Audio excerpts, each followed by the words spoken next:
첫 번째 주인공 누굴까요? 아, 이거 뭐 미리 보는 서울시장 선거인가요? 예, 건건이 오 시장의 행정을 김 총리가 비판하고 있습니다. 이번엔 광화문에 설치되는 조형물을 국무총리께서 문제 삼으셨습니다. 들어보시죠. 서울시가 만들어놓은 가림막이 이런 식으로 한다는 거죠. 우회전 정상은 진짜 말이 안 되지. 그 상징을 이상하게 만들어. 이제 외국인들이 관광을 시작하는 것이 바로 이곳입니다. 외국 군대의 상징이 그 나라 상징 공간에 있는 것은 유례가 찾아볼 수 없다. 세종과 이순신을 모신 공간에 밭도로총 또 석재 조형물을 설치하는 것에 대해서 국민들께서 이해하실지 의문이 되고, 국민들께서 실제로 여기에 밭도로총 조형물이 들어왔을 때 어떻게 생각하실지 지금은 대부분 모르셔서 그런데 좀 걱정도 됩니다. 그렇게 서둘 필요가 있는가? 행정적으로, 절차적으로, 또 법적으로 살펴볼 바가 없는지 챙겨보도록 하겠습니다. 종묘 앞 재개발을 두고도, 한강버스를 두고도, 이제는 광화문 조형물을 두고도 김수석 총리가 다 안 된다라고 비판하고 있는 겁니다. 문제 삼고 있는 게 뭔지 밭도로총 동상이라고 총리는 표현했는데 이겁니다. 감사의 정원, 서울시가 추진하고 있는 광화문 광장 감사의 정원입니다. 한국전쟁 참전 22개국의 감사를 표하는 공간을 만들겠다는 겁니다. 밭도로총 동상이라고 했지만 사실은 전쟁에 참전했던, 우리를 위해 싸웠던 참전국에게 감사를 표하는 공간입니다. 그걸 밭도로총 조형물이라고 총리는 비판한 겁니다. 참전국 석재로 만든 총기 모양 조형물 23개, 한국 포함되죠. 줄지어 설치하는 조형물입니다. 오 시장은 이렇게 얘기했습니다. 지난 2월 발언 들어보시죠.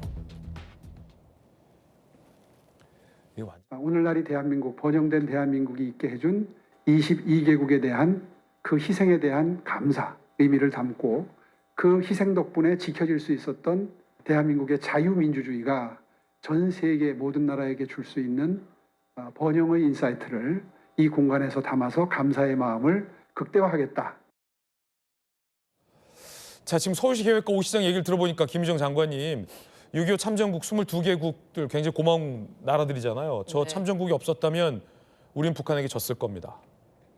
지고 있었으니까요. 감사의 의미를 담아서 광화문에 이 조형물을 설치하겠다는 건데, 총리의 표현을 보면 서울시의 의도와는 총리가 받아들이는 의도는 많이 달라요. 총리께서는 밭도로총을 어떻게 세종대왕과 이순신 장군 옆에 총기를 세울 수 있느냐라고 표현하셨는데, 지금 보니까 참전국에 대한 어떤 감사의 정원인데 인식 차이가 좀 상당하네요. 김정 장관 어떻게 보십니까? 먼 눈에는 뭐만 보인다고. 네. 아, 먼 눈에는 뭐만 보이냐? 네. 감사의 마음을 가지고 보면 감사가 보이는 거고, 트집 잡으려고 하는 사람에게는 세상 모든 게 다 트집으로 보이는데, 김민석 총리 눈에는 그냥 서울시만 지금 트집 잡는데 혈안이 되어 있는 것 같습니다.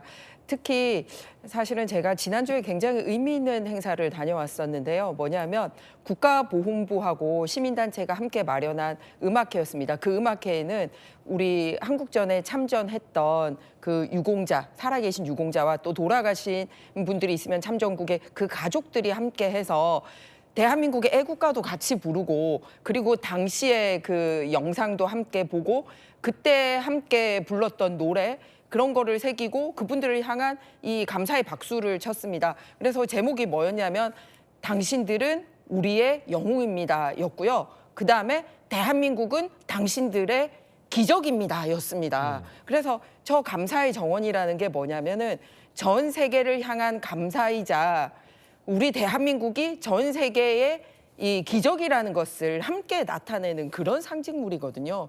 그리고 법적 절차도 하자가 없고 행정적인 절차도 하자가 없는 게 밝혀졌습니다.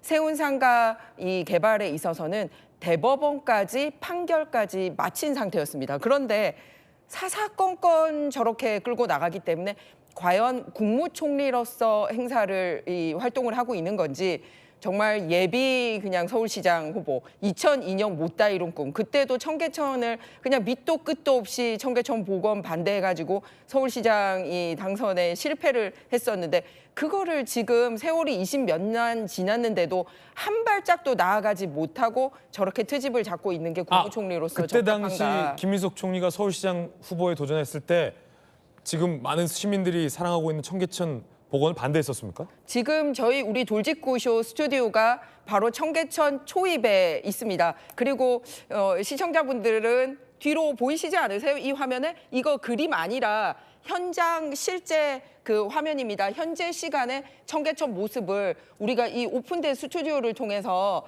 바로 돌직구쇼 스튜디오에서 보고 있거든요. 그래서 수질도 다 복원했고 그다음에 공기도 좋아졌고 완전히 세계적인 명소가 됐던 이 청계천 복원 당시 이명박 후보가 걸었었는데 모든 게 다 안 될 거다. 무조건 안 된다라고 했었는데 굉장히 성공한 사업으로 판명됐습니다. 그런데 세운상가 문제라든지 광화문의 이선 감사의 표식을 하는 부분이라든지 계속 반대만 해요. 그러면서 행정적이나 이런 법적인 내용을 가지고 들이밀지도 못하고 있습니다. 과연 적절합니까? 그러면서 지금 국무총리로서 해야 되는 일은 챙기고 있지 않습니다. 국무총리로서 이렇게 나라가 시끄럽게 가고 있는데 온갖 지금 예를 들어서 제가 담당하고 있는 국토교통위원회에서 그 무한공항 사고 있었거든요. 그 둔덕 관련돼서 전국에 있는 포항공항 하나 빼고도 그 사고 났던 로컬라이저 올 에이펙 전까지 고치겠다고 했는데 하나도 안 고쳐져 있고 이런데 이런 현장 가시는 게 오히려 국무총리로서 더 적합한 활동이지 않나 이렇게 생각합니다. 트집은 그만 잡으시길 바랍니다. 자, 그러면 이 김 총리가 반대하는 이유도 있을 텐데요. 김주영 의원님, 김 총리가 밭으로 총이다라면서 반대하는 이유는 뭡니까? 그러니까 광화문 광장, 서울광장이 상징하는 바가 있었잖아요. 저희가 계엄 내란 사태를 겪으면서 시민들이 그곳에 모였고 국회 앞에 모였고 그 공간이 상징하는 바가 어떤 민주주의의 광장 이런 느낌인데 일단 뭐 감사의 정원 의도는 좋아요. 의도는 그런데 좋다. 그게 왜 밭으로 총이냐 이거죠. 그리고 그 나라에서 참전국 22개국에서 석재를 공수해다가 그 나라 석재를 공수해서 밭으로 총 모양의 이거를 조형물을 만들겠다고 합니다. 그것도 6.25m로 만든다고 해요. 6.25를 상징하는 의미에서. 그래서 참전국에 대한 감사 좋고 한데 방식이 왜 밭으로 총의 방식이냐라는데 조금 그 문제의식을 좀 갖고 있는 것 같고요. 그러면은 이 총은 광화문 광장에 설치하면 안 된다? 그러니까 저는 좀 너무 희한하다는 생각을 했어요. 그러니까 계엄 때문에? 참전국, 아니 그러게 연결이 되지 않습니까? 참전국 22개국에 대해 감사하는 마음과 감사의 정원 의도는 좋아요.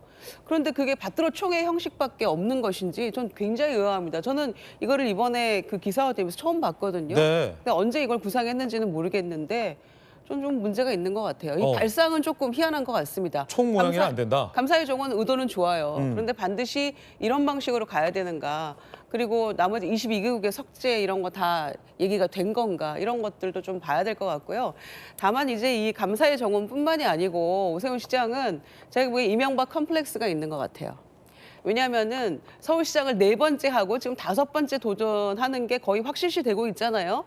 그런 점인데 성과가 없습니다. 세빛 둥둥섬도 망했죠. 한강 택시도 망했죠. 그랬더니 버스로 갑니다. 버스는 엊그제 강바닥에 걸려가지고 고장나서 82명 승객 정말 인명피해 없어서 너무 다행입니다만 구조했는데 어제 아침에 또 고장났어요.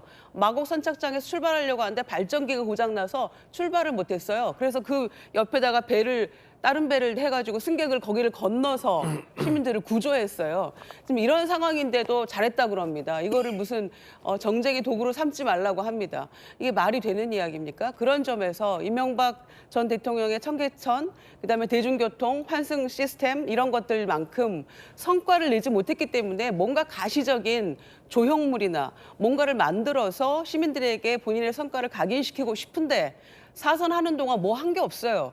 그러니까 무슨 감사의 정원에 받들어 총이니 한강버스 실패를 거듭하고 출발한 지 열흘 만에 계속 쉬면서 점검한다고 했는데 그러니까 콘서트 한참 진행하고 있는데 리허설 하겠습니다. 이런 격이잖아요.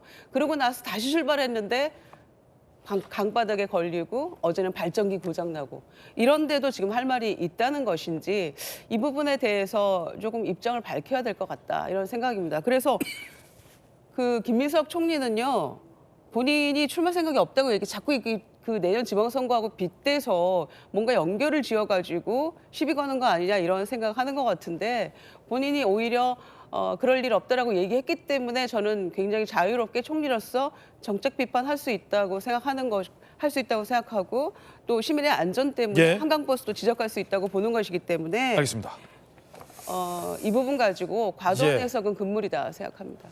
자, 그러자 서울시 김병민 부시장이 또 반박을 했습니다. 추모 예우는 정파와 색깔로 구분할 수 있는 일 아니다. 오 시장 역점 사업만 문제 삼아 사전 선거 운동이란 비아냥 감수하는 이유 뭐냐. 23년 전 청계천 복원도 반대하지 않았냐. 지나치게 시야가 편협하다. 자, 요건은요. 서울 한강버스나 종묘 재개발과는 또 논란의 결이 좀 다른 것 같습니다. 서울시에서는 참전국에 대한 어떤 감사의 표시. 왜냐하면 뭐 미국이나 다른 공간에도 메모리얼 파크 같은 데는 총을 든 군인의 형상이나 총 모양의 형상 조형물이 많기 때문에 서울시에서는 이거 트집이다라고 김 총리를 비판하고 있고요. 김 총리 입장에선 방금 김유정 의원님 들으셨던 것처럼 다른 곳과 마찬가지로 뭐 업적 쌓기냐라는 시각이 있는 것 같아요. 광화문의 계엄을 연상시킨 총은 안 된다라는 입장인 것 같습니다. 자, 광화문에 총은 되냐 안 되냐 지금 이 논란인데 김관선 변호사님. 아니, 제가 총이라는 것이요. 이게 잘 쓰면 굉장히 약이 되고 못 쓰면 독이 되는 거 아니에요? 못 쓰면 독이 되고. 자, 유엔 참전국들의 총 자체가 어떤 의미를 가지고 있죠? 그 총을 쏘는 총이 아니고요. 받들어 총이에요. 받들어 총이라는 건 뭐예요? 충성을 맹세하고 거기다 뭔가 다짐하는 거 아닙니까? 그래서 이 총 자체를 무조건 죄악시하는 건 잘못됐다 이렇게 봐요. 네네. 그리고 저거 자체가 지금 광화문 광장이잖아요. 그럼 광화문 광장에 저런 석조물을 설치해가지고 한층 더 광화문을 돋보이게 만드는 그렇기 때문에 저걸 가지고 마치 막 계엄과 연관시키는 것은 제가 볼 땐 나가도 너무나 나갔다. 총 나왔다고 다 계엄은 아니다. 그렇죠. 받들어 총이라는 것이 충성을 맹세하는 거예요. 대한민국을 지키겠다는 아마 그런 의도를 한 것 같고 이제 서울시정에 대해서 그 민주당하고 시각이 굉장히 다른 것 같은데 제 주위에서 보면 오 시장에 대한 칭찬이 엄청 많습니다. 더군다나 그 소외된 뭐 시민들과 어떤 소통이랄지 그리고 저도 잘 몰랐는데 그 팜플렛 제도를 봤어요. 근데 우리가 모르고 있었던 것이 엄청난 것들이 있더라고요. 근데 이제 최근에 한강버스와 관련해서 운행과 관련해서 좀 사고가 좀 빈발하고 이제 그런 거 가지고 트집을 잡는 건데 지금 서울시장 선거는 이미 시작이 된 거예요. 그것은 국무총리라는 직위 자체가 워낙 광범위하게 개입할 수 있는 여지가 있는 거잖아요. 그러니까 사실 저런 식으로 선거운동을 하는 것이 유법성이 전혀 없습니다. 그래서 지금 제가 볼 때는 이제 김민석 총리가 굉장히 전략적으로 저는 잘 가고 있다고 봐요. 실질적으로는. 지금 국무총리가 뭐 한강버스 개입하고 종로 개입하고 지금 서울시의 어떤 정책 하나하나에다 다 전부 다 비판을 하고 있잖아요. 예. 그러면 이제 본인 입장은 뭐 제가 객관적으로 보는 입장은 지금 서울시장 선거를 1대1 구도로 만들고 있는 거죠. 그럼 저걸 보고 있는 사람이 이제 서울시장 입장에서 보면 계속 공개하니까 굉장히 곤혹한 측면이 있을 거예요. 근데 또 곤혹한 사람이 또 있어요. 누구냐면 민주당 내에 다음 서울시장 출마하고 싶은 사람들. 박주민 의원이나. 그렇죠. 지금 1대1 구도를 지금 만들기 위해서 교묘하게 지금 국무총리의 지위를 이용해서 지금 선거운동을 지금 하고 있는 거거든요. 그러면 국민도 마찬가지고 시민들도 보면 다음 선거는 김민석 대 오세훈이네. 이런 알게 모르게 스며들고 있는 거죠. 그러니까 어떻게 보면 정치적으로는 굉장히 탁월한 선택을 지금 김민석 총리가 하고 있는 거예요. 그래서 정치인이기 때문에 이걸 뭐라고 할 수는 없고요. 지금 계속적으로 서울시 정책에 대해서 어떻게 보면 비판하고 딴지 걸고 있잖아요. 근데 이것도 어떻게 보면 정치 행위죠. 그럼 이걸 또 선거해가면 또 김민석 총리가 서울시에 유리한 고지를 점령하는 거고 그렇지 않고 이게 역풍이 부르면 오히려 본인에게 해가 될 수 있는데 뭐 제가 볼 때는 내년 4월 선거 아닙니까? 5개월도 안 남았어요.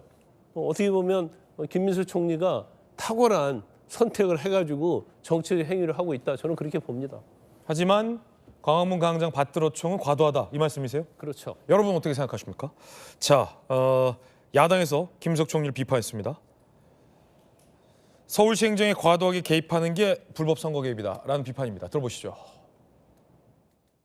내년도 지방선거를 앞두고 정부와 더불어민주당은 연일 오세훈 때리기에만 몰두하고 있습니다. 김 총리는 자천, 타천 서울시장 후보로 거론되고 있습니다. 지방선거를 앞두고 서울시 행정에 과도하게 개입하며 공무원과 행정력을 동원하는 행태는 명백한 불법 선거 개입입니다. 김민석 총리는 즉각적인 오세훈 때리기를 중단하고 국정 운영에 힘써야 합니다.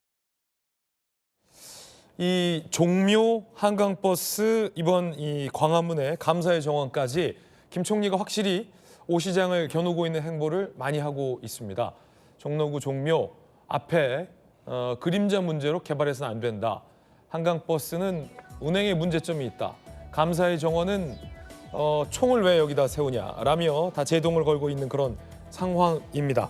자연스럽게 관심사는 김 총리가 서울시장에 나오시려나 보다라는 궁금증으로 이어지고 있는 건데 아까 이제 김관삼 변호사님 논평 중에 흥미로운 게 요 김 총리의 행보를 정작 이 오 시장보다는 민주당 내에 있는 다른 서울시장에 나오고 싶어하는 서울시장 잠재 후보군들에게 굉장히 좀 불편할 거다. 박주민 의원이나 뭐 다른 분들 있지 않습니까? 김 총리는 뭐 출마합니까? 안 하신다고 보도 나왔잖아요. 내부 회의에서 분명히 입장 밝혔고요. 지금도 그건 유지되고 있다고 봅니다. 네. 일단 저런 행보를 하는 것은 지금 보십시오. 민주당 예비 후보군들도 열심히 현장에 가서 메시지를 내고 주장을 하고 있지만 주목되지 않습니다. 그게 왜 주목을 못 받을까요, 그분들은? 일부 주목된다고 하더라도 오히려 이 오세훈 시장이 내년 선거를 의식한 치적적 행보 중에 명백한데 네. 그 구도를 자꾸 형성해주는 방향으로 가기 때문에 그래서 저는 김민석 총리가 직접 나섰다고 봅니다. 안 나갈 분이 지적하는 게 맞다? 그렇죠. 총리로서 그리고 이 문제가 오세훈 시장의 개별 이슈에 대해서 왜 총리가 직접 대응하냐 이런 차원의 문제가 아닙니다. 종묘 문제만 해도요. 지금 유네스코에서 이 유산 영향평가 받기 전까지 개발 중단하라고 강력히 경고하는 내용의 공문서가 접수가 됐습니다. 그 이전에 이미 세계 유산 영향평가 받으라는 공문 냈는데 서울시에서 영어 원문 해석 어쩌고 저쩌고 이런 식으로 해서 안 하고 있지 않았습니까? 이러다가 유네스코 지정 취소되면 어떻게 됩니까? 그게 단순히 지정이 됐느냐 취소됐느냐 문제가 아니라 그로 인한 경제적, 문화적, 미래 가치적 파급 효과가 엄청납니다. 거기 건물 올려서 취득된 어떤 이 개발 이익보다 훨씬 상회한다는 게 분석되는 내용인데 그 총리가 안 나서야 됩니까? 나서야 될 국가적 사안인 거고요. 지금 이 서울 광장에 받들어 총은요? 지금 뭐 우리가 유엔 참전국에 대해서 민주당의 어떤 정파적 이해를 갖고 지금 이걸 대응하는 겁니까? 지난 75년 동안 유엔 참전국과 관련해서는 진보 보수 정권을 막론하고 참전국에 대해서 예우를 다했고 미국 방문할 때마다 알링턴 국립묘지 가서 다 참배하고요. 일정상 못 가는 경우도 있지만 그리고 각국 방문했을 때 유엔 참전 용사들 따로 만나서 감사함을 표하는 외교 행보는 민주당 정권에서 계속 이어지고 있습니다. 그리고 전쟁 기념관을 포함해서 우리나라 곳곳에 참전에 감사하고 그 뜻을 기리는 기념탑, 상징물 많이 있습니다. 굳이 서울광장에 저걸 넣겠다는 것은 오세훈 시장의 보여주기식 시적으로밖에 해석될 수 없는 게 명확하기 때문에 문제 지적을 하는 거고요. 아까 그림 보십시오.